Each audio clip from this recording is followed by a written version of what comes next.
Enquanto você encontra o texto, eu já lhe peço que, como sempre, você sabe disso, já falamos sobre isso aqui outras vezes, na verdade é só para reforçar, só saia da exposição se realmente for necessário, caso haja uma necessidade mesmo, de ir ao banheiro ou alguma coisa assim.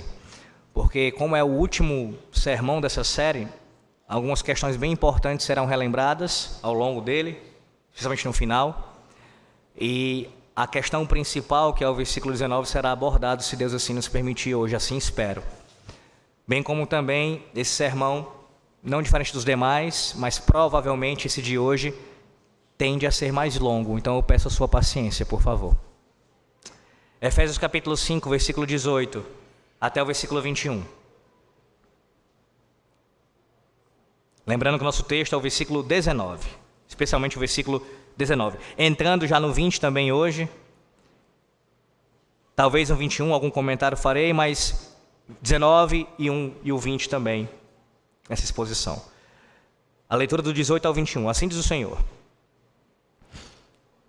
E não vos embriagueis com o vinho, no qual há dissolução, mas enchei-vos do Espírito, falando entre vós com salmos, entoando e louvando de coração ao Senhor com hinos e cânticos espirituais, dando sempre graças por tudo a nosso Deus e Pai, em nome de nosso Senhor Jesus Cristo, sujeitando-vos uns aos outros, no temor de Cristo.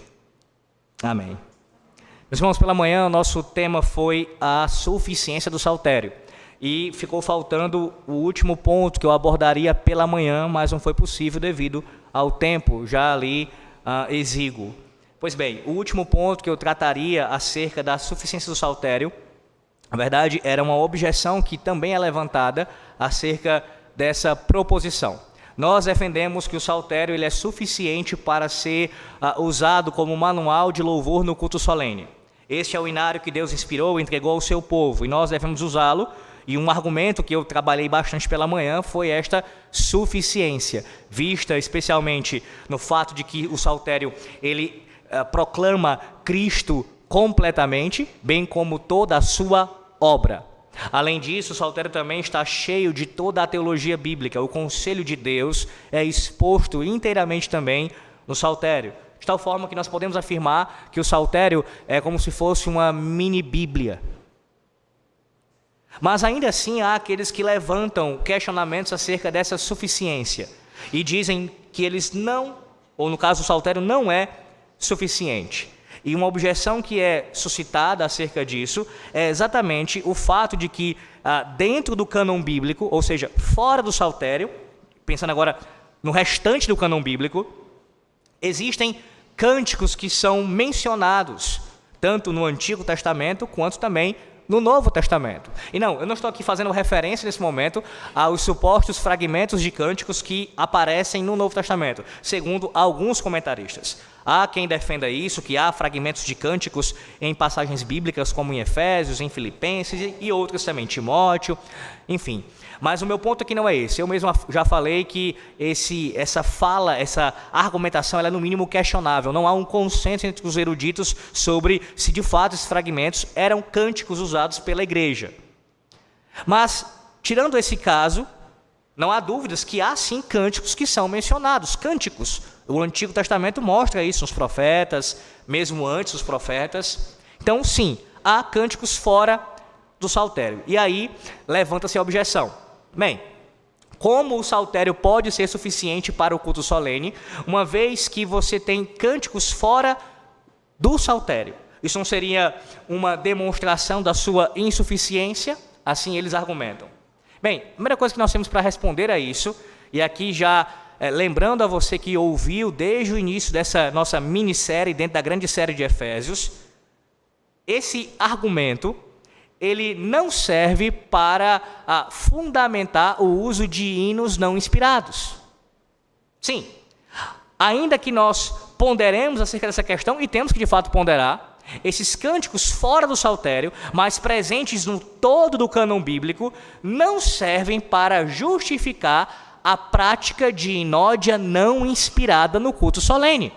E é bem evidente o porquê dessa minha fala. Ora, porque esses demais cânticos que não estão inclusos no saltério estão no cânon bíblico. Logo, eles também são inspirados. Percebe? Aqueles que se fazem, que usam, se valem desse argumento de que há cânticos fora do saltério para combater a salmodia exclusiva no culto solene, como se isso desse base para cantar cânticos compostos meramente por homens, eles não estão sendo consistentes, porque esses cânticos eles são de natureza inspirada. Então não serve para isso. Contudo, como eu disse, há sim uma questão aqui a ser respondida. Bem, se você elimina aqui com isso a inódia não inspirada, você já tem um debate que fica bem mais restrito. Bem mais restrito. Cânticos não inspirados são eliminados, mas há um outro debate que suscita, né? Saltério, somente 150, ou o saltério e os demais cânticos da Bíblia? Há teólogos, há pastores que defendem essa segunda posição, que no culto solene devemos cantar todos os cânticos que a Bíblia menciona, os 150 salmos e os demais fora do saltério. Já eu explico melhor sobre essa questão. Mas uma segunda coisa que você precisa perceber acerca desses cânticos fora do saltério, e eu não sei se você já parou para observar isso na palavra de Deus, é que alguns desses cânticos, por exemplo, 1 Crônicas 16, do versículo 7 ao 36, texto que eu já trabalhei com vocês, 1 Crônicas 16, do 7 ao 36. Ali é uma citação, ou no caso eles estão cantando partes do Salmo 105, do 96, do 106. Então, o texto de Crônicas é um exemplo de que há menções de salmos ou partes de salmos sendo cantados em outros textos bíblicos. Além disso, os louvores também mencionados em 2 Samuel, capítulo 22, versículo 1 ao 51, é o cântico ali do Salmo 18, do verso 2 em diante. Então veja, cânticos que são citados fora do saltério, nessas passagens, 2 Samuel 22, 1 Crônicas 16, são cânticos do saltério. Do saltério, é a igreja cantando o saltério, como nós também vimos, Esdras 3 e assim por diante, outros textos bíblicos, Neemias também. Mas, além disso, numa dimensão menor aqui, existem elementos do cântico de Débora, em Juízes capítulo 5, lá no Salmo 68. Veja, agora o movimento é contrário. Assim como você enxerga a igreja cantando em outras passagens bíblicas salmos ou partes dos salmos, você também percebe cânticos como o de Débora aparecendo, pelo menos partes dele, no Salmo 68. Existem, por exemplo, também elementos do cântico ali de Abacuque capítulo 3, no Salmo 18, no Salmo 68 também. Ou seja, esses cânticos que aparecem, são entoados em outras partes, eles também estão, de certa forma, espalhados pelos salmos. Veja a força que isso possui. Os salmos sendo cantados, e quando outras coisas que não necessariamente eram salmos sendo cantado ali, aquele ensino, aquela teologia, aquele cântico aparece de alguma forma no saltério. Mas ainda não é suficiente para responder a questão, obviamente. Você pode dizer, mas reverendo, nós temos aqui uma situação onde são dois tipos de cânticos, no caso o saltério e os demais, colocando assim de duas formas, mas eles possuem a mesma natureza. O Senhor tem argumentado a favor de uma inódia inspirada. Logo, se esse é o argumento para nós cantarmos o salmo somente no culto, então os demais cânticos que estão presentes na Bíblia, que também são inspirados, consequentemente devem ser cantados. Eles são a mesma natureza que os salmos. Mas aí vem a questão.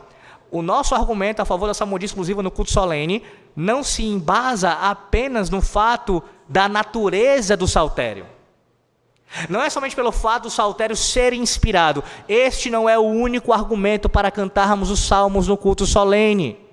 Porque se fosse o único argumento, sim, seria uma inconsistência não cantarmos também outros cânticos que aparecem na Bíblia. Então qual é o outro argumento que está lado a lado deste argumento da questão da inspiração? O propósito. O propósito. Deus, ele não apenas inspirou a composição daqueles cânticos para serem colocados no culto, mas com o propósito de eles serem o manual de adoração, de culto a Deus, o inário. Então há aqui uma segunda questão em vista. O saltério não apenas é inspirado, mas recebeu de Deus o propósito de ser o inário que seria usado pela igreja em todos os tempos. Lembre-se que o Senhor Deus, tudo que Ele faz por sua providência, Ele faz com um propósito.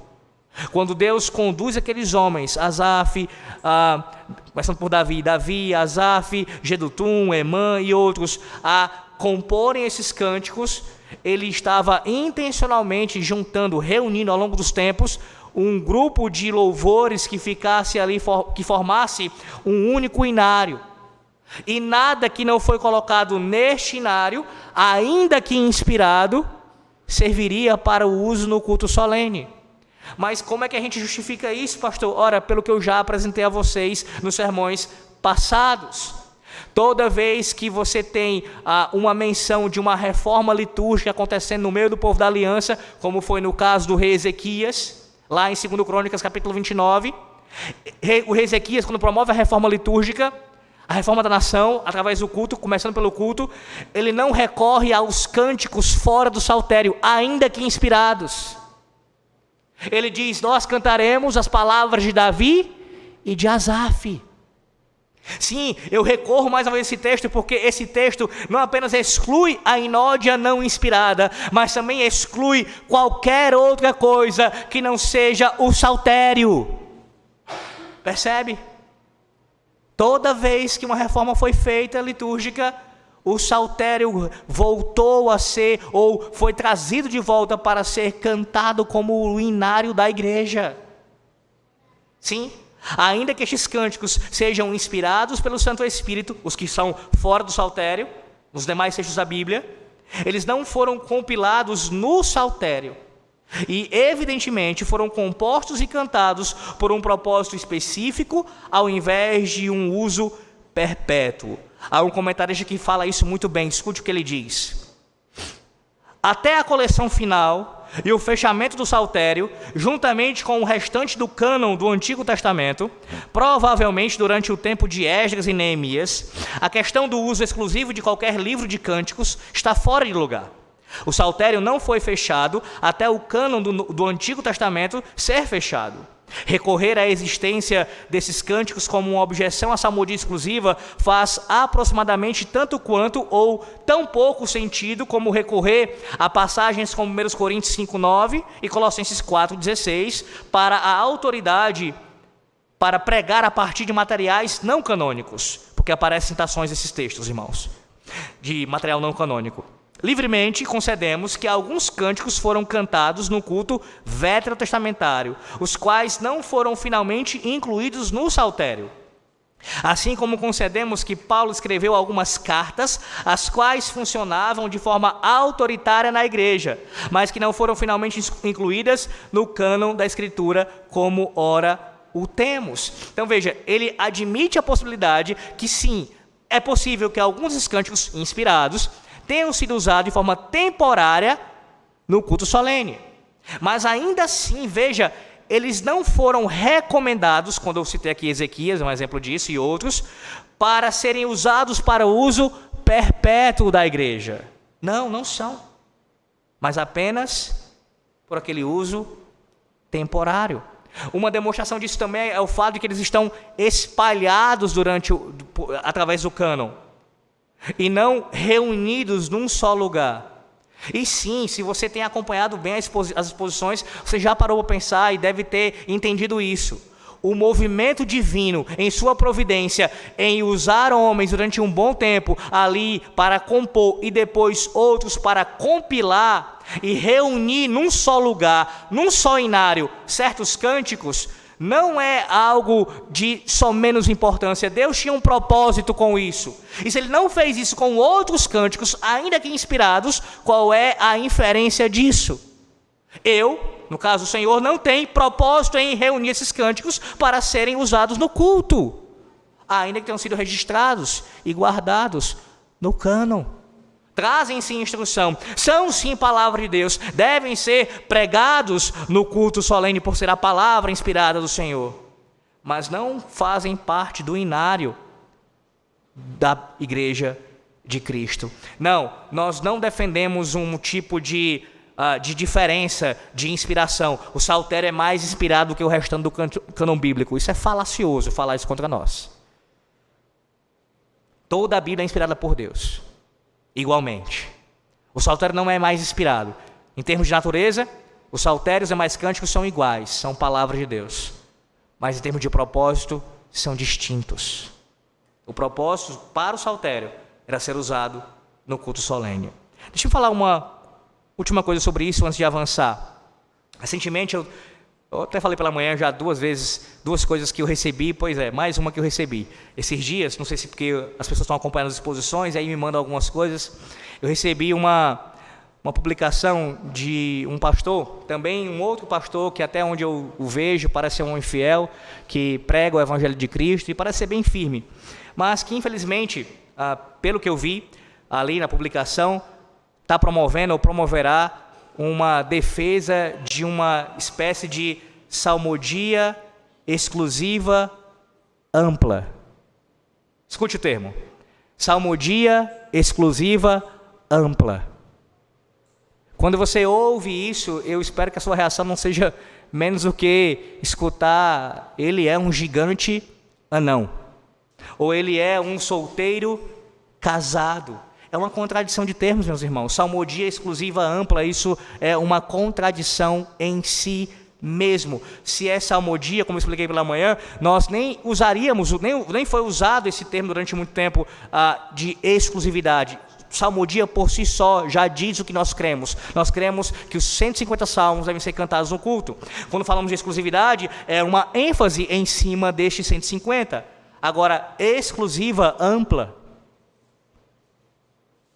Mas aí eu pressuponho que a resposta seria o seguinte: calma, quando falamos que salmodia exclusiva ampla, estamos querendo dizer que são 150 e os demais cânticos do saltério, porque nós entendemos que todos os cânticos inspirados por Deus na Bíblia são salmodia, por isso é uma salmodia exclusiva referente ao fato de ser canônico, somente o que está na Bíblia, e é amplo porque não é só os 150, são os demais também dentro da Bíblia. Não, ninguém me disse isso não, eu só pressupus pela imaginação, né? Deverá dizer isso.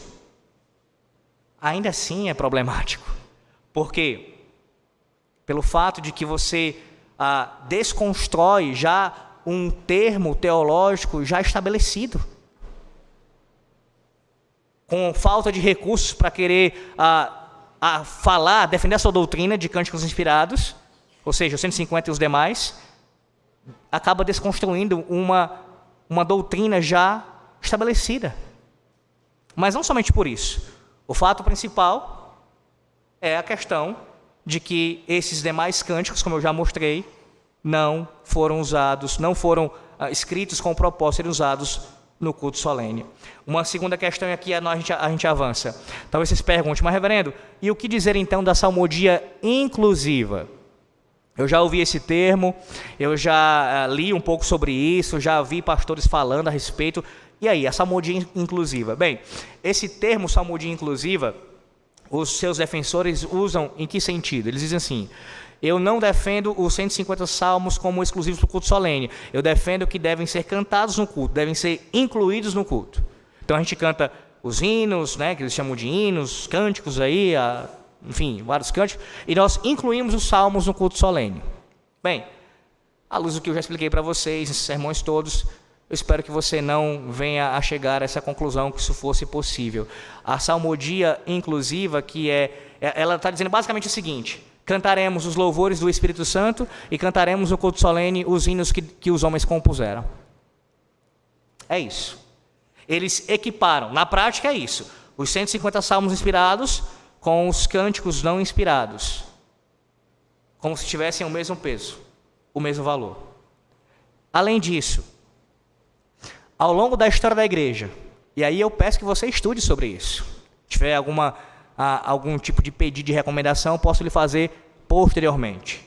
O que você pode observar e constatar o que eu vou afirmar agora.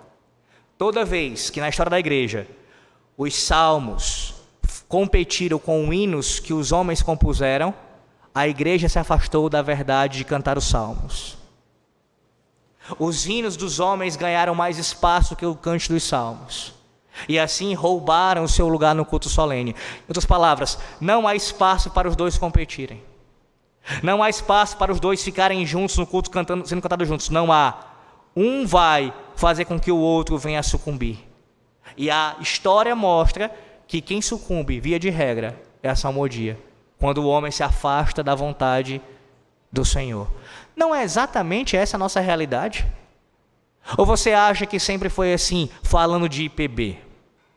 A IPB, no seu início, ela tinha um hinário chamado Salmos e Hinos. E ao passo que os hinos dos homens começaram a ser cada vez mais inseridos no culto solene, o que você tem hoje em dia? Um hinário que praticamente não tem salmos. Você conhece o Novo Cântico? Sim, tem hinos belíssimos ali presentes, hinos que podem ser usados em outro tipo de circunstância, mas veja, meu ponto não é esse, mas falar com relação ao culto.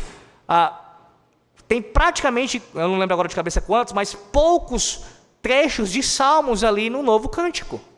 Por quê? Porque os hinos dos homens foram avançando, ganhando terreno e expulsando do culto a salmodia.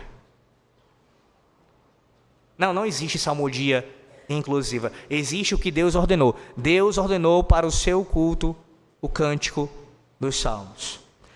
Um argumento que é levantado contra o cântico dos salmos, e esse argumento eu considero um dos mais absurdos para se contrariar a salmodia exclusiva, é a métrica dos salmos. A métrica dos salmos. E alguns afirmam que o fato de que os salmos que nós cantamos em nosso vernáculo, em nossa língua, segundo eles afirmam, você não tem uma fidelidade ao texto, logo o que você está cantando é semelhante a alguém que compôs um cântico que não é inspirado. Então, se o salmo ali, a letra do salmo, ela não está sendo tão fiel ao original hebraico, logo você está cantando, de certa forma, um hino que foi feito ali, ou pelo menos um arranjo que foi elaborado por um homem. Seria o mesmo que cantar outros cânticos não inspirados. Veja, esse tipo de argumento, ele é também falacioso, porque, veja, se o problema é a tradução, então como é que a gente resolve isso? Não é inserindo outros cânticos não inspirados no culto solene, mas é resolvendo o problema da tradução. Se você conhece um pouquinho de tradução, já teve pelo menos uma ideia do assunto, você sabe, especialmente com relação aos textos bíblicos, então, que você tem adaptações que são feitas na tradução de um texto para outro, de uma língua para outra.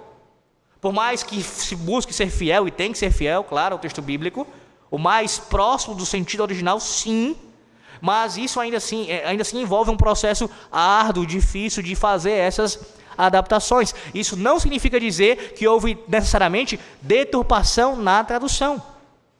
Mas se a tradução não é fiel, então sim, a gente refaz a tradução. Esse é o caminho. O caminho não é, vamos inserir agora outras coisas também que não são inspiradas. Não, é ajeitar a tradução, refazê-la, fazê-la que se torne mais fiel ao texto original. Alguns dizem, mas, reverendo, e com relação, então, à própria melodia, nós aqui mesmo em nossa igreja, já há alguns anos cantamos os salmos, e os salmos somente, e nós temos ainda muita dificuldade em entoarmos o cântico dos salmos com as melodias que nós temos. Sim, esse é um problema, essa também é uma realidade que nós vivenciamos. Se você pesquisar a respeito, verá que na língua inglesa tem mais de um saltério já metrificado, já com suas melodias, o saltério inteiro, 150 salmos.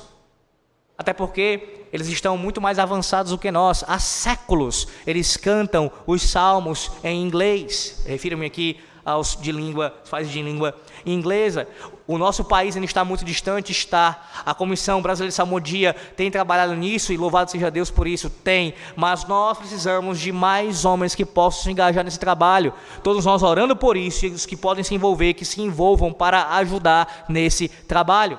Lembre-se que Calvino levou mais de 20 anos trabalhando na metrificação dos salmos, usando de homens ali que foram capacitados nesse processo, músicos, para trabalharem na tradução e assim ser formado o Saltério de Genebra. Isso requer tempo, trabalho, conhecimento.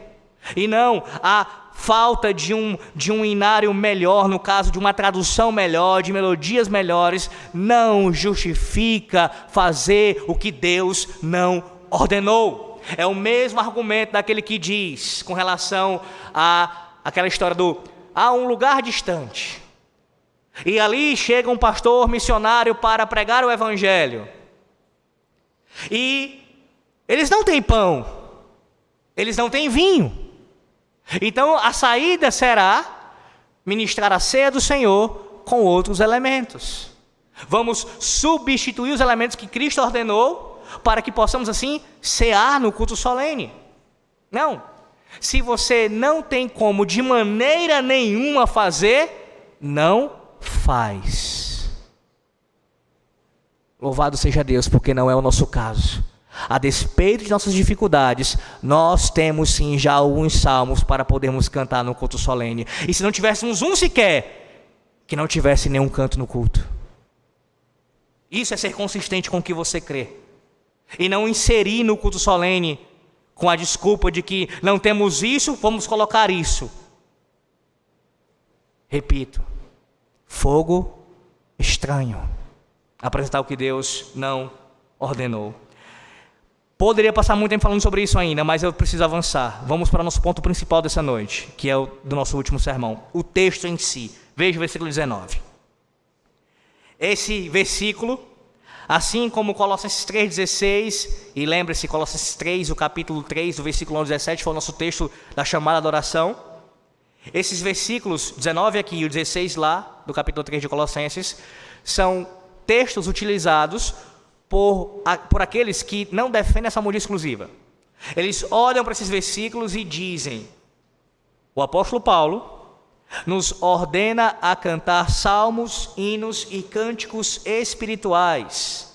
Logo, podemos cantar outras coisas que não sejam somente os salmos, porque o pressuposto é, os hinos e cânticos espirituais mencionados aqui em Colossenses não são salmos. Esse é o pressuposto. E sendo assim, se você tem uma clara ordem apostólica inspirada de cantar hinos e cânticos espirituais, e eles não sendo dos salmos, logo você tem uma autorização bíblica para cantar outras coisas no culto solene.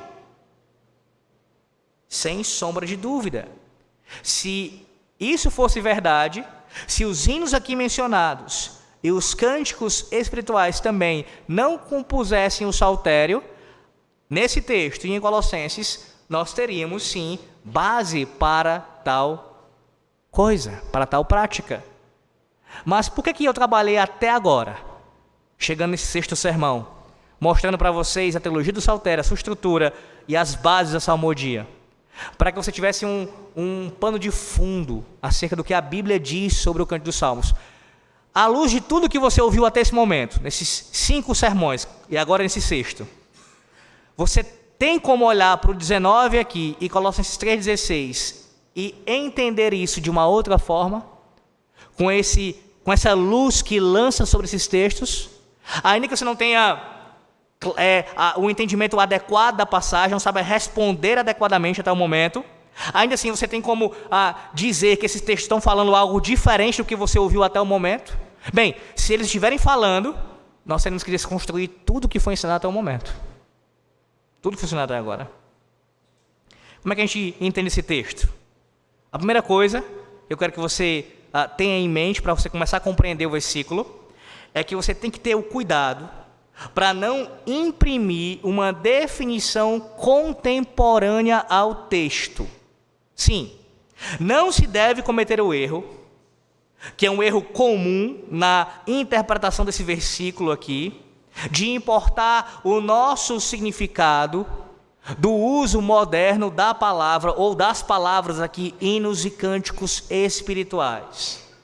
Isto é, as pessoas vão para esse versículo e para Colossenses 3,16 e com o seu entendimento do que é um hino em nossos dias e do que é um cântico espiritual em nossos dias, eles interpretam esses versículos à luz do seu conceito moderno, atual, do que significam essas palavras. Esse é um grave problema. Não apenas com relação a esse texto, mas com relação a qualquer texto. Você precisa entender o texto escrito dentro do seu contexto histórico, literário, imediato, geral, do todo. Você não pode simplesmente importar o seu significado, o que você entende em nossos dias com relação a esse assunto e colocar isso no texto. Isso não é exegese.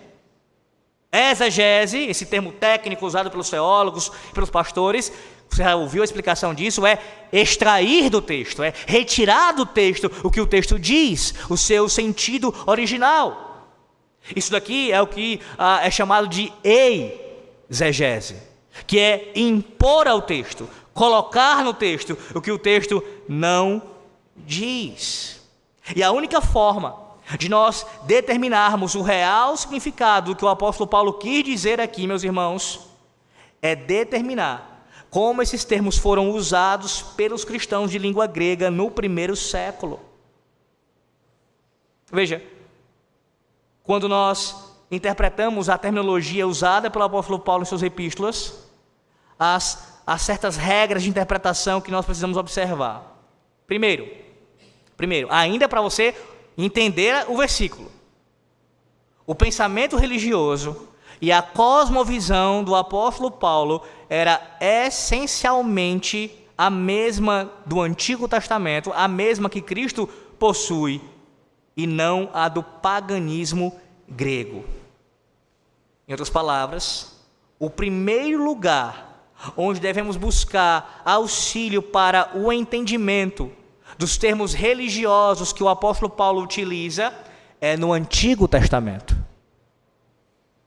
Você recorre ao Antigo Testamento para conseguir compreender, como judeu que ele era, como alguém que tinha o Antigo Testamento ali como seu manual, como a palavra de Deus que ele conhecia muito bem, ele falando de adoração a Deus, certamente, termos religiosos usados por ele em suas epístolas, tem que ser buscado o seu significado no Antigo Testamento.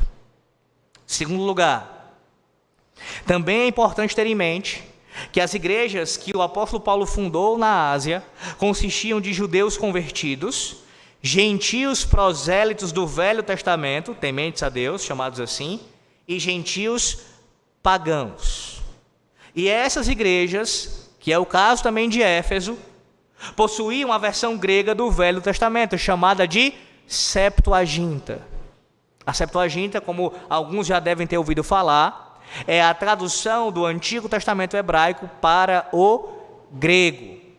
E não tenha nenhuma dúvida que o Senhor e também os apóstolos, bem como pessoas, irmãos daquelas igrejas, tinham acesso e usavam o Antigo Testamento hebraico traduzido em grego, pelo grego.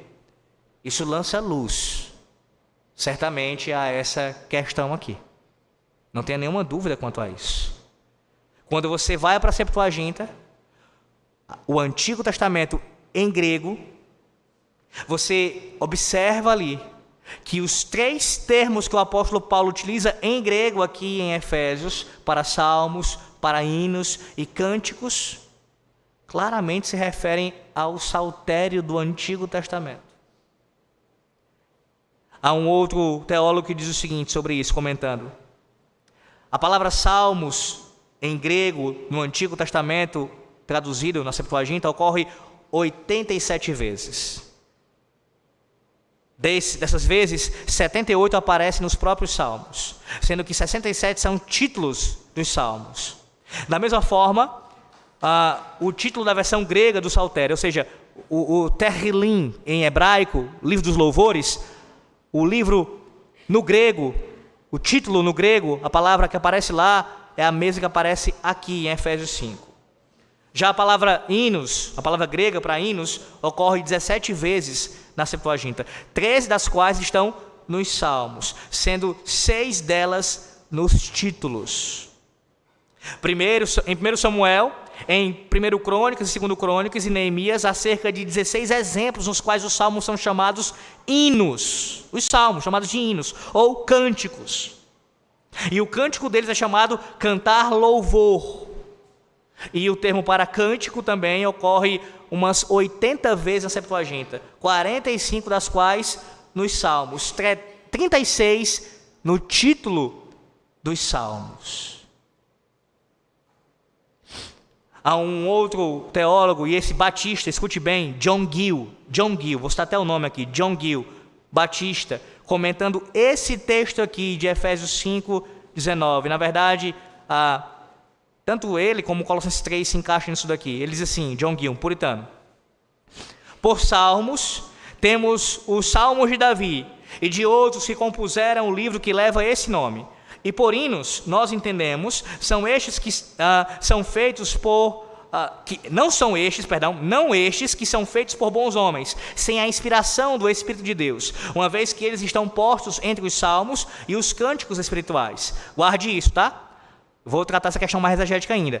Os hinos entre os salmos e os cantos espirituais, na construção aqui do texto grego.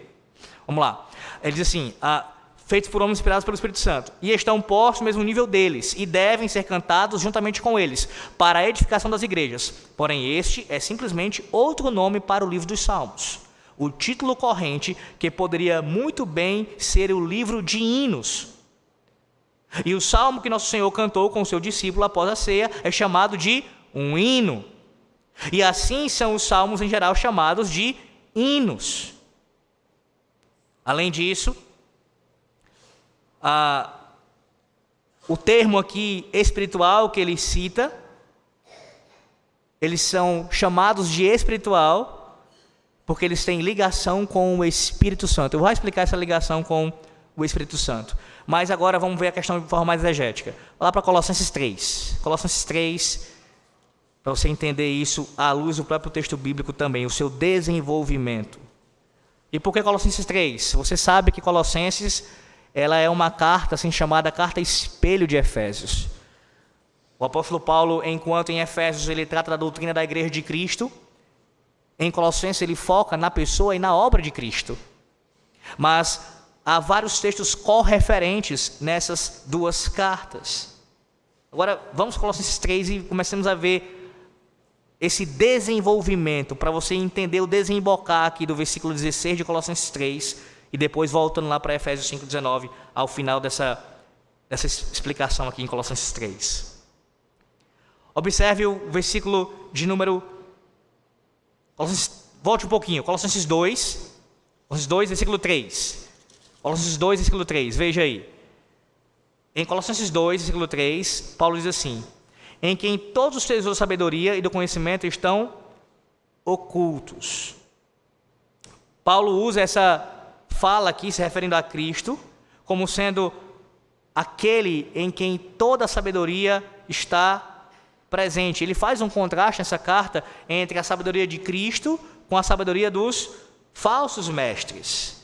Aí agora veja o versículo de número 23 de Colossenses 2, ele diz isso, ele contrastando aqui com o uso inadequado de certas coisas e a falta de sabedoria. Ele diz, versículo 23 de Colossenses 2, tais coisas com efeito têm a aparência de sabedoria, como o culto de si mesmo e de falsa humildade e rigor ascético, todavia não tem valor algum contra a sensualidade. Veja, esse tema da sabedoria, aparecendo em Colossenses 2, ele já apareceu em Colossenses 1, como veremos ainda, aparece em Colossenses 2, e ele está intrinsecamente ligado com o que é dito também lá em Colossenses capítulo 3. Mas por hora, guarde essa informação, antes de a gente voltar para lá. Agora veja, volte um pouquinho para Efésios de novo, Efésios 3, Efésios capítulo 3, versículo de número 17. Efésios 3, 17.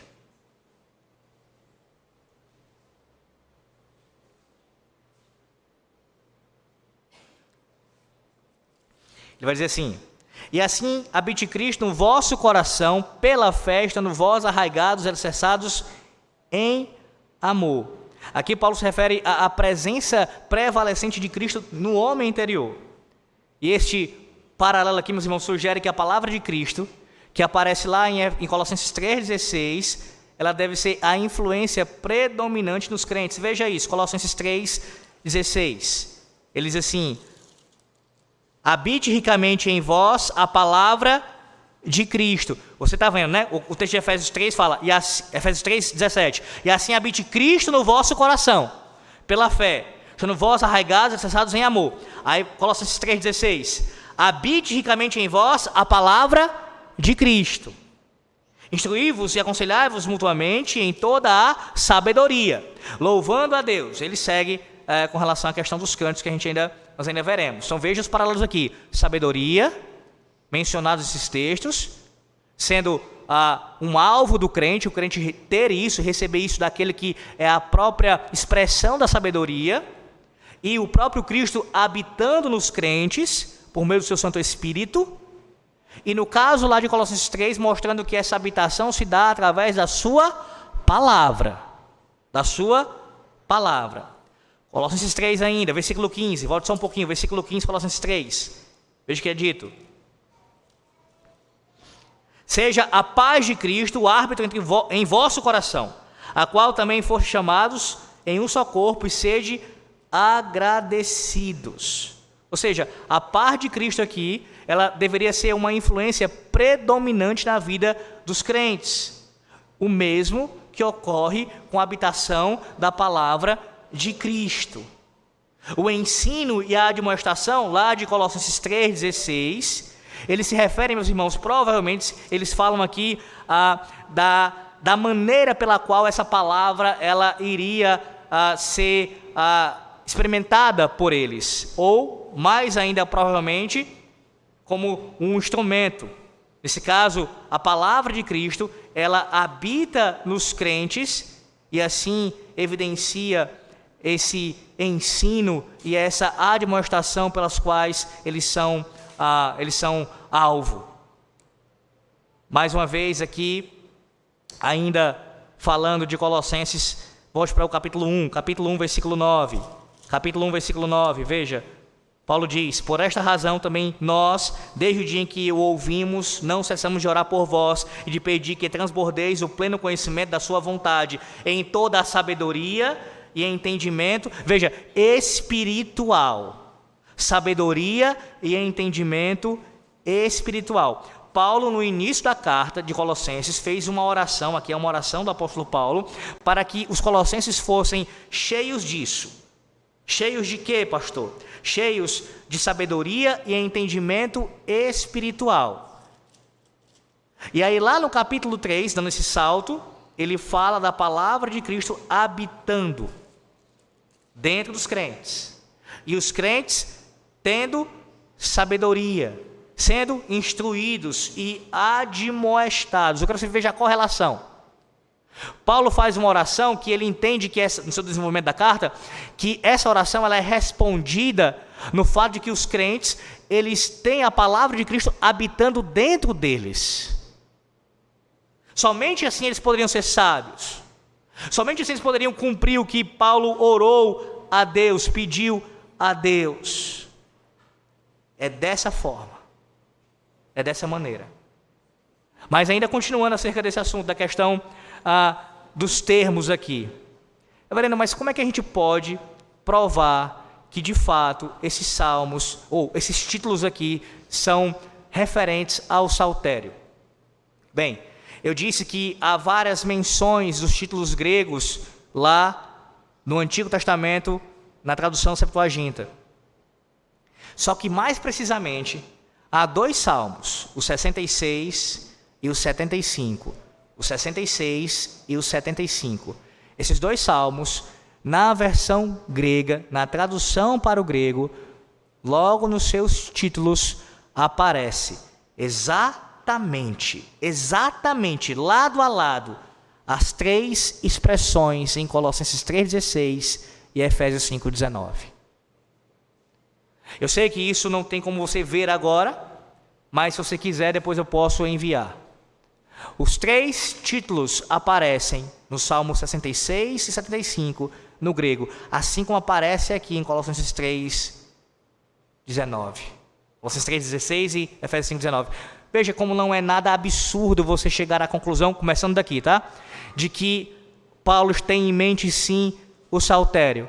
Uma vez que a tradução do saltério na língua grega, a língua mais falada naquele período, você tem esses três títulos juntos aparecendo em pelo menos 2 salmos. Não tem nada de estranho nisso aqui. Pelo contrário, seria o natural Paulo fazer isso.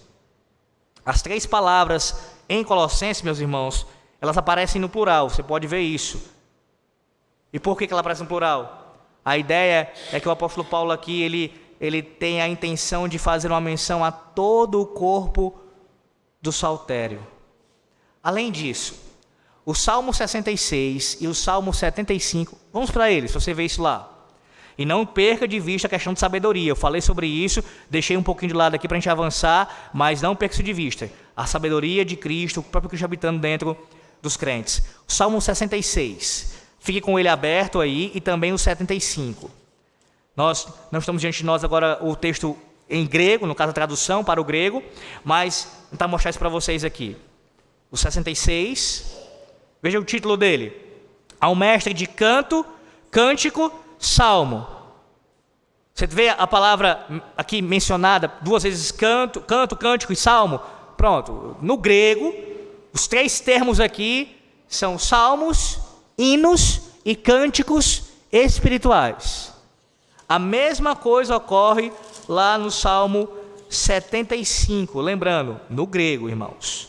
Veja isso, ao mestre de canto, no título, Salmo 65, segundo a melodia não destruas, Salmo de Asaf, cântico. Os 3 termos também aparecem, salmos, hinos e cânticos espirituais.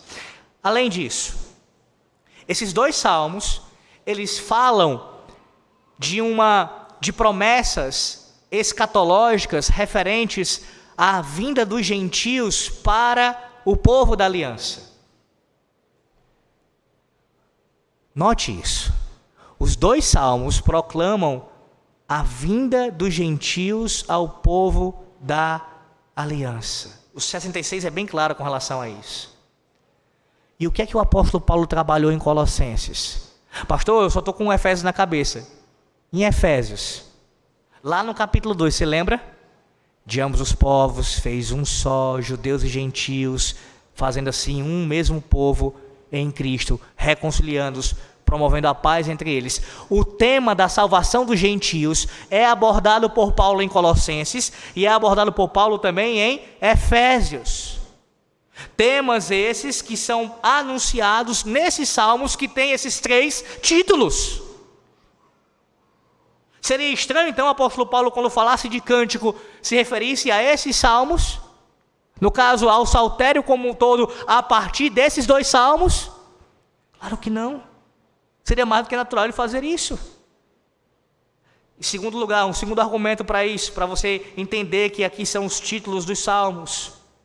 A bênção araônica e a ideia do templo. Veja o Salmo 66 aí, 66. Começa assim, ó. Aclamai a Deus toda a terra, salmodiai a glória do seu nome, dai glória ao seu louvor. Logo em seguida, lembre-se que os salmos não estão colocados dessa maneira, de forma aleatória. Logo em seguida vem o Salmo 67, que começa com uma citação da bênção araônica. Seja Deus gracioso para conosco, nos abençoe e faça resplandecer sobre nós o rosto, para que se conheça na terra o seu caminho e em todas as nações a tua salvação. Agora vá para o Salmo de número 75. 75. Veja ele começa: graças te rendemos, ó Deus, graças te rendemos, invocamos o teu nome e declaramos as tuas maravilhas. Aí no salmo seguinte, no verso 2 do Salmo 76, ele diz: em Salém está o seu tabernáculo, e em Sião a sua morada. Ambos os subscritos introduzem salmos que começam com referência a Deus em estar no seu templo. Esses salmos aqui estão conectados com esses outros que falam de Deus habitando no seu templo. Qual foi o outro tema que o apóstolo Paulo abordou, tanto em Colossenses como no nosso caso aqui que é Efésios? Ele fez isso. Vai lá para Efésios 2. Efésios 2, veja isso em Efésios 2. O que foi que ele tratou já em Efésios 2? Exatamente a teologia do templo. Efésios 2, o finalzinho do capítulo 2, versículo de número 20 em diante. Edificado sobre o fundamento dos apóstolos e profetas, sendo ele mesmo Cristo Jesus a pedra angular, no qual todo edifício, a ideia de um templo aqui, bem ajustado, cresce para santuário dedicado ao Senhor, no qual também vós juntamente estáis sendo edificados para a habitação de Deus no Espírito.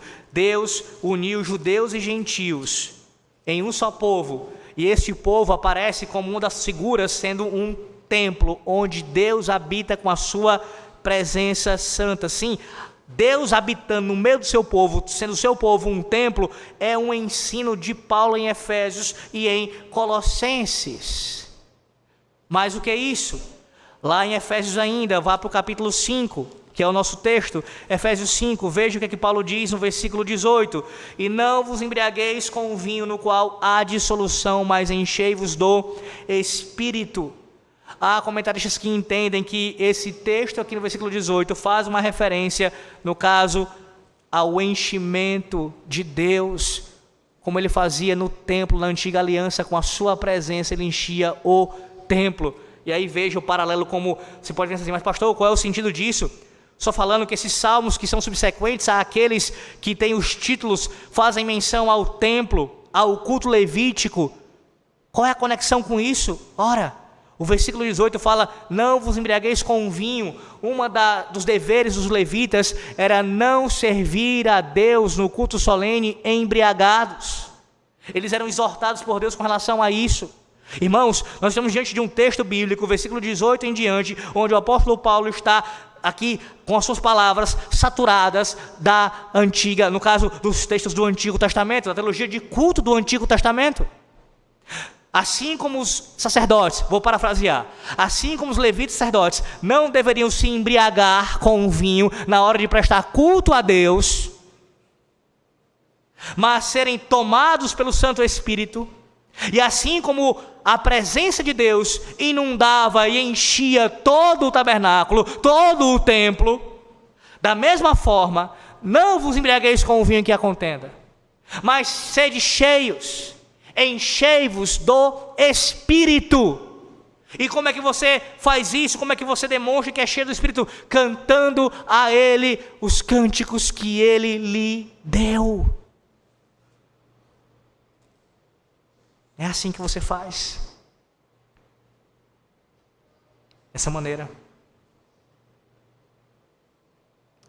Além disso,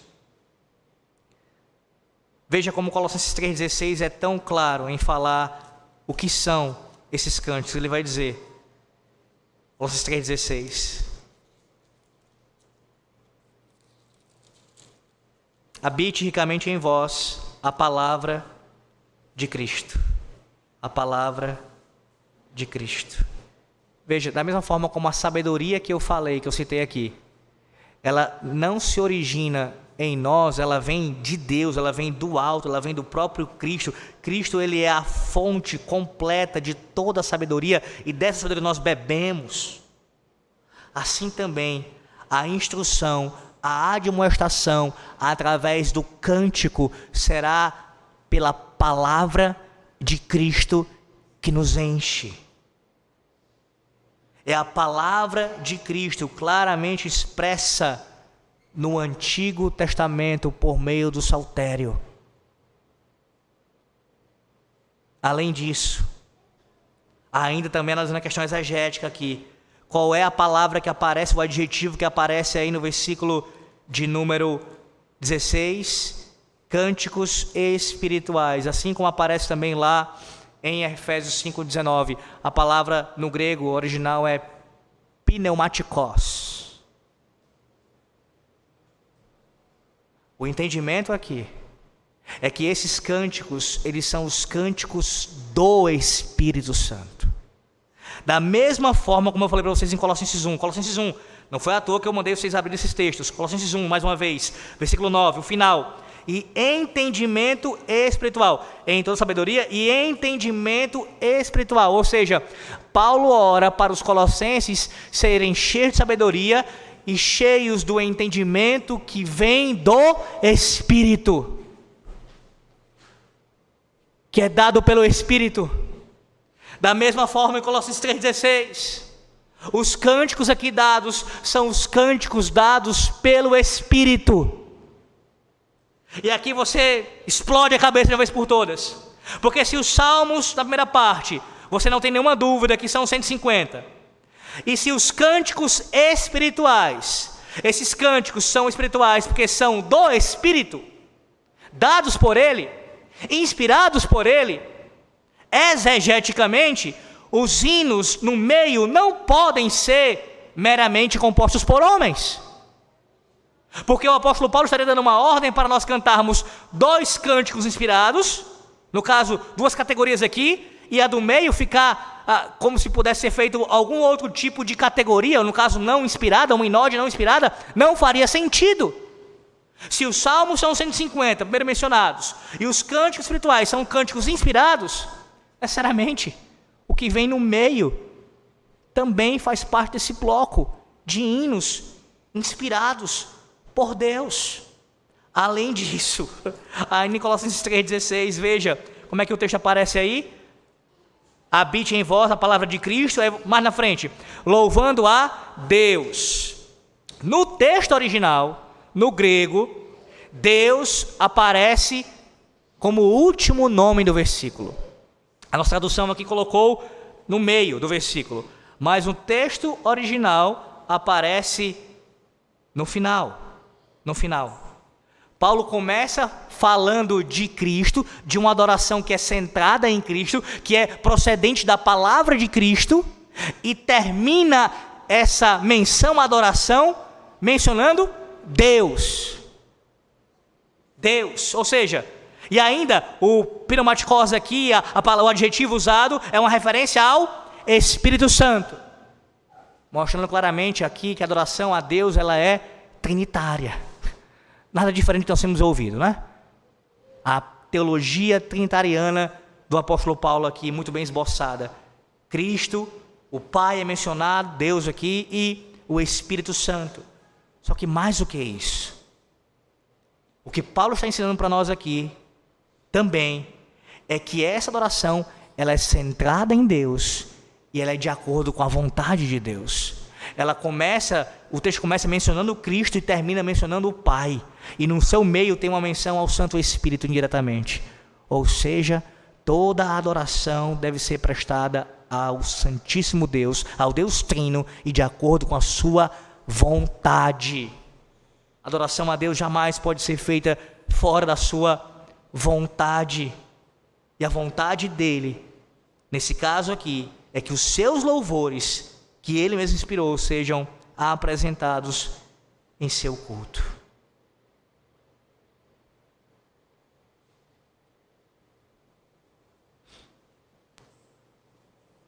Sim, meus irmãos, aqui há um outro argumento ainda, antes de citar mais um autor, para vocês ouvirem isso de forma ainda mais elucidativa. Há quem entenda que o último adjetivo mencionado pelo apóstolo Paulo, espirituais, diferente de nossa língua em português, você vê que ele qualifica somente aqui cânticos, né? Cânticos espirituais, é um qualificativo apenas de cânticos. Mas há quem entenda que, na verdade, ele é um qualificativo das demais palavras também. Ou seja, espirituais é uma menção também a hinos espirituais e salmos espirituais. Ou seja, todos os 3 cânticos são espirituais, são procedentes do Espírito. São inspirados pelo Espírito. John Murray, comentando esse texto, diz o seguinte: porque a palavra pneumatikos qualifica somente aqui, no caso, na tradução, somente cânticos e não salmos e hinos. Ele diz, a resposta mais razoável a esta questão é que a palavra pneumatikos, ela qualifica todos os três. Todos os três. Não apenas a última, mas todas elas. Sim, todos são os cânticos, ele diz, inspirados pelo Espírito Santo. Meus irmãos, se alguém quiser argumentar que espiritual não se aplica a salmos e hinos, então tem que responder pelo menos duas questões. Primeiro,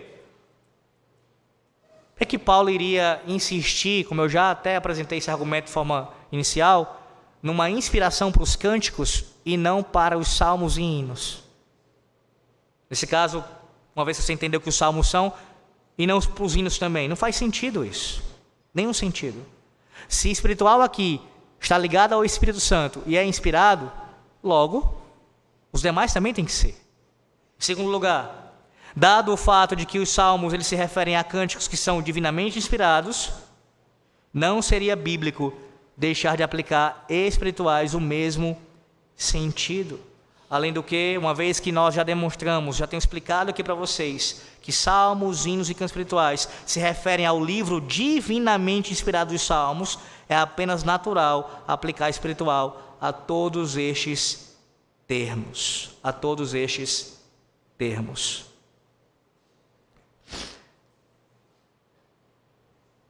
Bem, volte para Efésios 5,19, para a gente ir para o nosso final aqui. Efésios 5,19.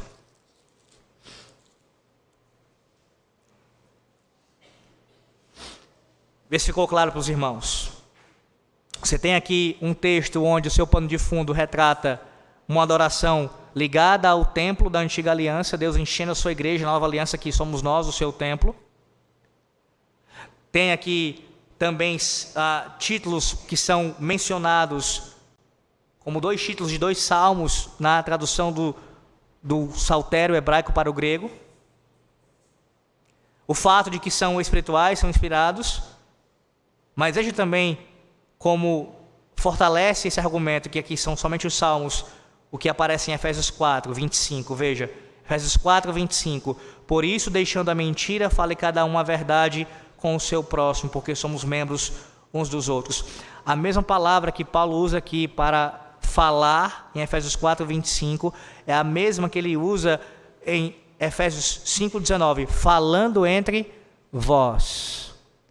Como é que você fala a verdade, não fala a mentira? Um exemplo disso, cantando a palavra de Deus, que é a verdade. Que é a verdade. Além disso,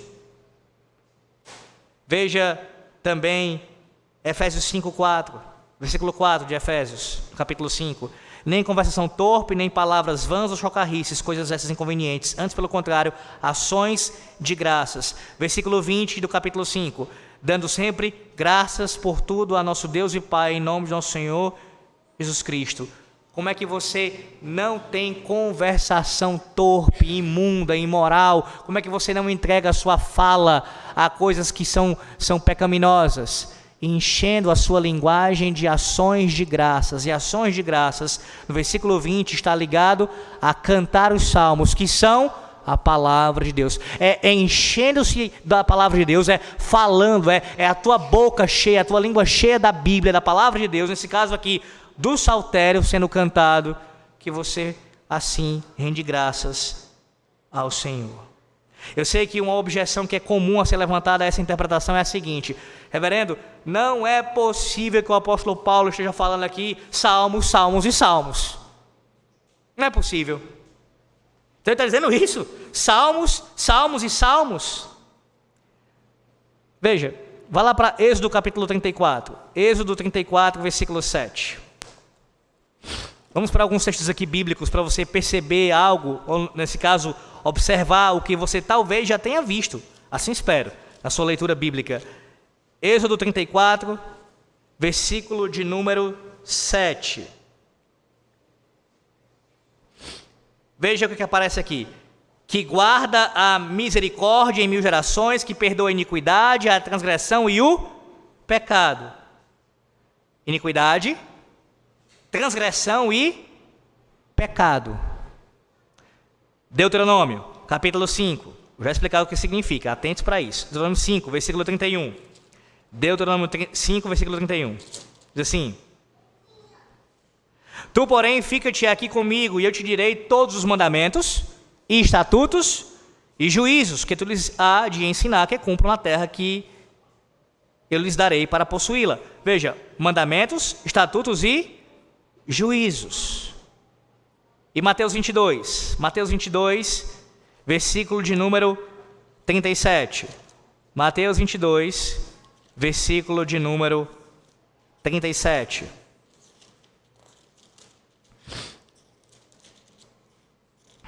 Diz assim: Respondeu-lhe Jesus: Amarás o Senhor teu Deus de todo o teu coração, de toda a tua alma, de todo o teu entendimento. E por último, Atos 2, 22. Atos 2, 22. Diz assim: Varões israelitas, atendei a estas coisas. Jesus Nazareno, varão aprovado por Deus diante de vós com milagres, prodígios e sinais, os quais para Deus realizou por intermédio dele entre vós, como vós mesmos sabeis. Você percebeu algo nisso? Iniquidade, transgressão e pecado. O que é isso? A mesma coisa. A desobediência à lei de Deus, a quebra dos seus mandamentos. Mandamentos, estatutos e juízos. O que é isso? Uma tríade que ali expressa de forma, com palavras distintas a mesma coisa, a saber, a lei do Senhor Deus. Do mesmo jeito com relação ao coração, à alma, de todo o teu ser, ame a Deus, adore a Deus. Milagres, prodígios e sinais. A mesma coisa. Não, irmãos, não é nada estranho. Sabe qual é o problema? É porque muitos de nós não somos familiarizados com o que a Bíblia diz com relação a essas coisas. Essa era uma maneira comum dos judeus se expressar. Paulo, quando usa aqui, lembra que eu disse isso? De você perceber essa linguagem veterotestamentária aqui nesses versículos. Salmos, hinos e cânticos espirituais, ele está usando uma fórmula comum dos judeus, um tipo de hebraísmo, uma expressão que vem nessa tríade para falar, para se referir à mesma coisa. Então não há nenhum absurdo, a própria Bíblia dá testemunho que isso acontece em outras passagens. Mesma coisa. A mesma coisa. Bem, depois de tudo isso que eu já falei para vocês, eu queria fazer algumas aplicações, que é importante nós termos isso em mente. E aqui citando de forma direta o livro A Prática da Piedade, de Louis Bailey, lembrando inclusive da nossa conferência que ocorrerá no final de agosto para começo de setembro, se assim Deus nos permitir. Louis Bailey, puritano, diz o seguinte: normas que devem ser observadas no cântico dos salmos. Primeiro, tenham o cuidado de não cantar salmos que têm natureza espiritual para a recreação comum, como fazem as pessoas de espírito impuro, que cantam santos salmos entremeados de baladas profanas. Os salmos são parte integrante da palavra de Deus. Não os coloquem em seus lábios em vão. Em outras palavras, não cantem os salmos de qualquer forma. Vocês estão cantando a palavra de Deus no culto solene e em casa. Segundo, lembrem-se de cantar os salmos de Davi com o espírito de Davi, de devoção a Deus, de entrega a Deus. Terceiro, pratiquem a regra do apóstolo. Em 1 Coríntios 14, 15. Cantarei com o espírito, mas também cantarei com o entendimento. 4, ou seja, cantar os salmos entendendo os salmos. Entendendo os salmos. Deixa eu explicar isso rapidamente. Você viu que em Colossenses 3,16, Paulo fala sobre instruir e admoestar. Ou seja, o que ele está dizendo é o seguinte, que no ato de cantar ao Senhor, nós também, de certa maneira, estamos sendo coparticipantes no ensino mútuo da congregação. Não, Paulo não está com isso anulando o papel do ministro da palavra, mas simplesmente afirmando que cantar a palavra de Deus, nesse caso, cantar o seu saltério, traz instrução, Lembra que eu falei sobre isso num outro sermão aqui? Que o objetivo dos salmos, primeiramente, é ser um canto a Deus, uma adoração ao Senhor. Mas dentro dele também contém ensino. Então, quando nós cantamos e entendemos o que nós cantamos, nós estamos ensinando e sendo ensinados. Você precisa cantar com entendimento. 4. Quando cantarem, ele diz assim: portem-se de forma alegre e reverente, como na presença de Deus. Certifiquem, porém, de que ao cantarem produzam mais melodia em seus corações do que música em seus ouvidos, pois é com o cantar com a graça no coração que o Senhor Deus se agrada. Isso não quer dizer que nós não temos que aperfeiçoar, em nosso caso aqui, nossa igreja local, e muito, o cântico dos salmos. Cantar de forma mais bela, mais harmônica. Mas, antes disso, com graça no coração. Com graça no coração. Quantas igrejas não têm enormes grupos de louvor, muitos músicos, um repertório altamente variado, mas a adoração é vazia. Graça no coração. 5 e último. Se você achar bom, cante com a família todos os salmos seguindo a ordem que aparece na Bíblia, pois todos eles são divinamente espirituais e fazem bem. Mas se quiser, pode escolher alguns salmos especiais que lhe pareçam mais próprios para algumas ocasiões e certos propósitos. E faça uso frequente deles, para que as pessoas possam memorizá-los mais facilmente. Há um pastor presbiteriano que não é defensor da salmodia exclusiva, chamado Terry Johnson, pastor americano, que diz o seguinte relato. Ele não defende a salmodia exclusiva. Ele diz assim: as igrejas reformadas e presbiterianas da América cantaram exclusivamente os salmos por quase 200 anos, desde os pais peregrinos até a era jacksoniana, assim como os congregacionais e os batistas. O primeiro livro publicado na América do Norte foi um saltério. Você sabia disso? O tremendamente popular Babe Psalm Book foi o inário do puritanismo americano, reimpresso 70 vezes no ano de 1773.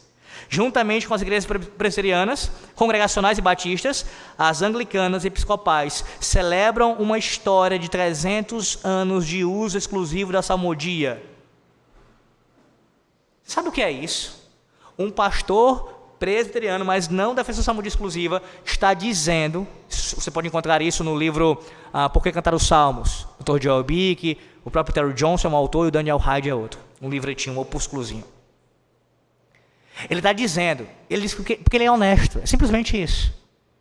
Ele olha para a história e vê que durante pelo menos quase 300 anos, a igreja cantou exclusivamente salmos. Pastor, eu nunca ouvi falar disso. Para você ter uma ideia do quão no fundo do poço a igreja se encontra em nossos dias.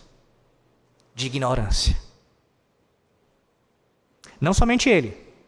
Eu usei aqui por mais de uma vez, no auxílio exegético, um teólogo também presbiteriano, erudito em Novo Testamento, Greg Beale, que não é defensor da salmodia exclusiva, mas que chega à conclusão que Colossenses 3,16 e Efésios 5,19 falam somente dos 150 salmos.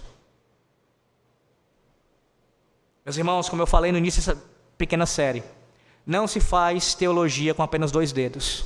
Por isso que eu fiz toda essa construção, para vocês verem, pelo menos terem uma ideia, depois de 6 sermões e 2 estudos, terem pelo menos uma ideia das razões pelas quais nós cantamos os salmos, somente os salmos no culto solene. Pastor, faltou trabalhar melhor tal texto. Faltou. Tiago 5,13, por exemplo, onde Tiago fala sobre cantar louvores, está alegre cantar louvores. Vou só mencionar isso rapidamente. O texto grego no original é a mesma raiz, é para cantar um salmo ali. Certa-feira estava no seminário batista, e o professor mesmo de grego falou isso de forma muito tranquila. Não defensor de salmodia exclusiva disse: o texto aqui é claro, meus irmãos, e eu já sabia disso, já conhecia, e ele mesmo disse para os demais, né? Aqui, se a gente seguir literalmente a ordem de Tiago, a gente vai cantar os salmos. Quando ele fala daquele contexto de quem está alegre, cante louvores a Deus. A tradução mais precisa seria: cante salmos ao Senhor. Sim, faltam outras questões para serem trabalhadas, mas eu espero que o que foi dito até agora, até esse momento, até esse último sermão, tenha sido entendido por você. A defesa para a salmodia exclusiva, ela é feita, meus irmãos, para demonstração de que a Bíblia ordena o cantar salmos na adoração, e simplesmente não encontrando nenhuma ordenança para cantar qualquer outra coisa. A Bíblia não precisa dizer, à luz do princípio regulador do culto, cante salmos exclusivamente. Basta ela dizer, cante os salmos, e não dá nenhuma outra ordem, porque já está proibido o fato de você não ter nenhuma ordem para fazer outra coisa. Nós temos descoberto na palavra de Deus o padrão que Deus requer de nós. Esses cânticos de adoração ao Senhor, eles foram compostos pelo Senhor, pelo Santo Espírito, inspirando ali aqueles homens. E não foram usados para uma ocasião temporária, mas para o uso perpétuo da igreja de Cristo. Recebamos a palavra de Deus com alegria e nos cheguemos a Ele em adoração com base nos seus termos, ao invés de com a obra das mãos dos homens. Que Deus nos ajude a amarmos o seu saltério, e que você possa, entendendo Efésios 5 aqui, essa parte final aqui, antes de chegarmos nas questões da família, do trabalho e assim por diante, entender que você, sendo alguém que não se embriaga com o vinho, nem com qualquer outra coisa que lhe toma o seu discernimento, ele tira a razão e deixa você sem obedecer aos mandamentos de Deus, mas você se enche do Santo Espírito e expressa isso com ações de graças, cantando e adorando a Deus com os seus salmos, sujeitando uns aos outros no temor de Cristo. Essa é a base que constitui o que vai ser dito depois. Mulheres submissas aos seus maridos. Homens que são como Cristo, que ama a igreja, no caso, que amam os seus esposos e dão a vida por ela. Sabe quem são esses? Filhos que honram seus pais, e pais que não aborrecem, mas criam seus filhos na demonstração e no temor do Senhor. Trabalhadores que são também ali fiéis aos seus patrões e também aos seus senhores, aos seus subordinados. Sabe como é que essa vida na sociedade, esse cumprimento do 5º mandamento, ele é assim exercido? Com base no versículo 21, sujeitando-vos uns aos outros no temor de Cristo. E você só faz isso se for cheio do Espírito Santo. E você só pode ser cheio dele se você for cheio da palavra de Cristo. Dentre outras coisas, cantando os salmos. Que Deus os abençoe. Em nome do Senhor Jesus Cristo. Amém.